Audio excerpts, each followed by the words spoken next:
Programme میں دوبارہ خوش آمدید. بات ہم کر رہے ہیں کہ کیا حکومت سنجیدہ ہے محترمہ بے نظیر بھٹو کے قتل کی تحقیقات میں. شرمیلا فاروقی صاحبہ، بریک پر جانے سے پہلے ہم بات کر رہے تھے، بیک اپ گاڑی کا ایشو ریز کیا ہے سہیل وڑائی صاحب نے اپنی کتاب میں بھی، اقوام متحدہ نے بھی ذکر کیا ہے، اور اس میں رحمان ملک صاحب اور بابا روان صاحب بیٹھ کر اس گاڑی کو پہلے لے کے نکلے ہیں، ساتھ ہی سیکیورٹی بھی نکل گئی ہے. تو محترمہ کی جو گاڑی جب نکلی ہے تو سیکیورٹی وہاں نہیں تھی. تو کیا یہ جو باتیں ہو رہی ہیں، آپ کو پتہ ہے عوام میں کیا باتیں ہو رہی ہیں، لوگوں میں کیا باتیں ہو رہی ہیں، ان سب لوگوں کو آپ ایک دفعہ ان سے پوچھ گچھ حکومت کر کیوں نہیں لیتی تاکہ یہ باتیں تو بند ہوں؟ دیکھیں ابصار صاحب، سب سے اہم چیز تو یہ ہے کہ اگر آپ جو ایس پی لیڈ فورس ہیں اشفاق انور، ان کا 164 کا بیان اگر آپ پڑھیں تو انہوں نے بڑے واضح طور پہ اس میں کہا ہے کہ سی پی او سعود عزیز نے انہیں آرڈر کیا کہ آپ سیکیورٹی کو لے کے کھرل چوک چلے جائیں جہاں پر نواز شریف صاحب کے کانوائے پہ فائرنگ ہوئی تھی. وہ تو پہلے کی بات ہے. اشفاق انور انوالو نہیں، دیکھیں پہلے کی بات دیکھیں اٹس ویری امپورٹنٹ.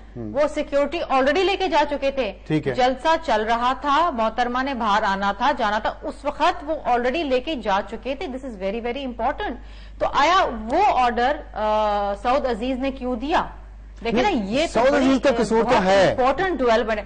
دیکھیں بیک اپ گاڑی کا جہاں تک تعلق ہے، سب سے پہلے میں کہوں گی تو موسٹ امپورٹنٹ تھنگ از کہ سیکیورٹی وہاں سے پہلے ہی غائب ہو گئی. جو شخص انچارج تھا سیکیورٹی کا، اس کو کہا گیا کہ اپنے پوری سیکیورٹی لے کے آپ کہیں اور چلے جائیے، اور وہ بیان آپ کے سامنے 164 میں انہوں نے میجسٹریٹ کے سامنے دیا ہے. اس کے بعد آپ دیکھیے کہ گاڑی میں بی بی صاحبہ کو گاڑی سے باہر کس نے نکالا. دیکھیں گاڑی میں 7 لوگ بیٹھے ہوئے تھے اور تمام کے تمام جو ہیں ذمہ دار لوگ تھے، پرانے سیاستدان بیٹھے ہوئے تھے، سیکیورٹی کے لوگ بیٹھے ہوئے تھے. لیور کس نے کھینچا؟ اب کل آپ ایک پروگرام میں صفدر عباسی صاحب کہتے ہیں مجھے یاد نہیں ہے، such an important incident in our lives in the history of Pakistan, اور آپ کہتے ہیں آپ کو یاد نہیں ہے؟ کتنے لوگ تھے؟ دیکھیں خالد شہین صاحب اس دنیا میں نہیں رہے کہ وہ کوئی بات بتائیں یا نہ بتائیں یا کانٹراڈکٹ کریں. اب ناہید خان صاحبہ ہیں، صفدر عباس صاحب ہے، یہ چیزیں. اس کے بعد کئی بات آتی ہے بیک اپ گاڑی کی اور سیکیورٹی کی تمام چیزیں. ہاں دیر آر کوسچنز سارے. آپ جو کرائم ہے آپ کی بات بالکل بجا ہے، ٹینشن ڈائیورٹ نہ کریں کہ جی بیک اپ گاڑی کہاں تھی، آگے تھی، پیچھے تھی، یہ کہاں تھی. یہ بات آپ کی بالکل درست ہے، یہ بات بالکل درست ہے. آپ کی طرف سے بھی سوالات اٹھ رہے ہیں، دوسری طرف سے بھی اٹھ رہے ہیں. سہیل وڑائی صاحب، آپ نے اپنی کتاب میں بھی یہ ذکر کیا ہے کہ تفتیشی اداروں نے کچھ اشخاص کو اور اداروں کو مقدس گائے سمجھا ہوا ہے اور ان کو تحقیقات میں نہیں پوچھا جا رہا. کون سے لوگ ہیں وہ، کون سے اشخاص ہیں وہ؟ اگر مجھے اجازت دیں تو میں پچھلی بات کی وضاحت یہ کرنا چاہتا ہوں کہ یہ جو بیک اپ گاڑی کا معاملہ ہے، میں اپنے طور پر اقوام متحدہ نے اس بارے میں ایڈورس ریمارکس دیے ہیں اور میری رائے آپ سے اتفاق ہے کہ اس بارے میں انکوائری ہونی چاہیے.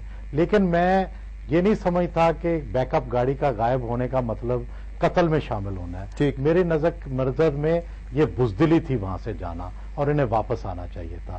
میں انہیں قاتل ہونے کا الزام نہیں دوں گا، بزدل ہونے کا الزام دوں گا جب تک وہ وضاحت نہیں کرتے. بالکل صحیح ہے، یہی سوالات ہیں.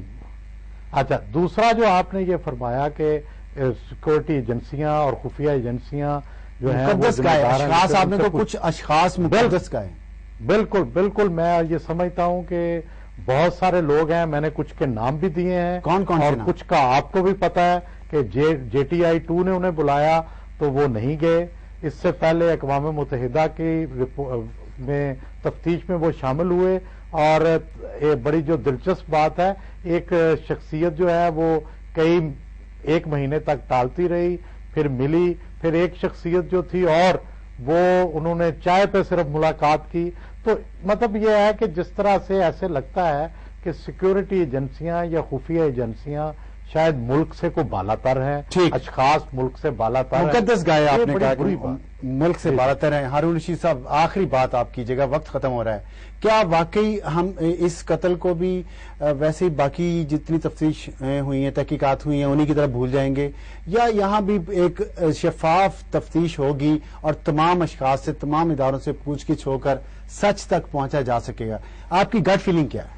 نہیں، میری گٹ فیلنگ کیا، میں کرائن اور شواہد دیکھتا ہوں. گٹ فیلنگ کا کیا مطلب ہے؟ کیا ہے گزارش یہ ہے کہ تو بہت سہیل صاحب تو بہت شائستہ آدمی ہیں، میں تو گوار آدمی ہوں. ندیم تاج کو کیوں نہیں بلاتے؟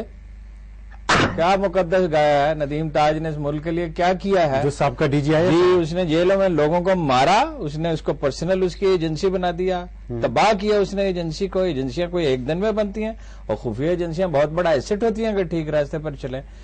بابر اعوان صاحب سے پوچھیں کیا یہ ملزموں کو وزیر بنانے کا کیا مطلب ہے؟ رحمان ملک ملزم ہے، مجرم ہم نہیں کہہ سکتے، ملزموں کو وزیر بنانے کا کیا مطلب ہے؟ اور اگر مشرف قاتل ہے جس کی طرف یہ اشارہ کرتے ہیں تو اتنا اکرام اور احترام اس کا کیوں ہے؟ جناب والا کوئی تفتیش نہیں ہوتی، کرائن یہ کہتے ہیں تفتیش ہو سکتی ہے، ضیاء الحق کی بھی تفتیش ہو سکتی تھی۔ مجھے افسوس ہے اس وقت یہ سمجھا گیا کہ ہمارا دشمن مر گیا ہے، مسئلہ یہ نہیں تھا کہ وہ دشمن تھا یا دوست تھا، قتل کی تفتیش ہونی چاہیے ہوتی تو یہ نہ ہوتا۔ اگر لیاقت علی کی ہوتی تو ضیاء الحق قتل نہ ہوتے، اور ضیاء الحق کی ہوتی تو یہ نہ ہوتی۔ بہت آپ اور میں ایک اجازت چاہتا ہوں کہ دامن یار خدا ڈھانپ لے پردہ تیرا، تیری رسوائی کے خون شہداء در پہ ہے۔ خدا تو انصاف کرتا ہے نا، بندے دھوکہ دیتے ہیں۔ بہت شکریہ، خدا تو انصاف کرے گا۔ بہت شکریہ ہارون رشید صاحب، بہت شکریہ سہیل وڑائچ صاحب، شرمیلا فاروقی صاحبہ۔ اور خدا تو انصاف کرتا ہے، بات یہ ہے، لیکن دیکھنا یہ ہے کہ کیا حکومت ایک شفاف اور غیر جانبدارانہ تحقیقات کرے گی؟ اور جیسا کہ ہارون رشید صاحب نے، سہیل وڑائچ صاحب نے نام لیے ہیں لوگوں کے کہ ان مقدس گائے جن اشخاص کو سمجھا جا رہا ہے ان کو بھی اس تحقیقات میں پوچھا جائے، تاکہ پاکستان میں یہ ایک جو اندھے قتل ہوتے ہیں اور پھر ان کا کچھ پتہ نہیں چلتا، اس کا سلسلہ ختم ہو سکے۔ ہم سب اس کے لیے کوشش کر سکتے ہیں، وہ ہم کر رہے ہیں، باقی کرنا تو حکومت کا کام ہے۔ اجازت چاہتے ہیں، خدا حافظ اور شب بخیر۔